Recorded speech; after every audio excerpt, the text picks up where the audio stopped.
Here we are back in the pine forest, and this is one of the many water holes, but this one is my favourite, and it comes down to an incident that occurred a few years ago now, and I'll pan quickly back down to about there, and about centre of the shot several years ago, platypus popped up, had a couple of seconds and then disappeared and left me absolutely gobsmacked. That, folks, is why I absolutely love this waterhole. Mind you, 10 years and I've seen it once. So here's the beast. What I thought I'd do here is actually talk to you about the questions I have in with Head Office Australia. I may as well pan back out here. You know what the bike looks like.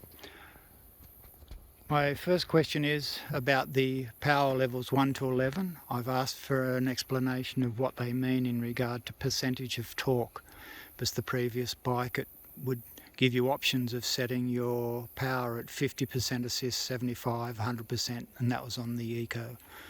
I'd really like to know what percentages the 1 to 11 represent. Another question I put to them, which they may not be able to answer, and that is with the Garmin 1030, it finds the power sensor but it will not calibrate it. And I've looked on YouTube and I've seen at least 4 different videos with 4 different people using 4 different techniques to calibrate, and they calibrate within a few seconds. So I've tried all of the different techniques I've found and I still can't get it to calibrate. So I've asked Head Office if they have any information in regard to that sensor.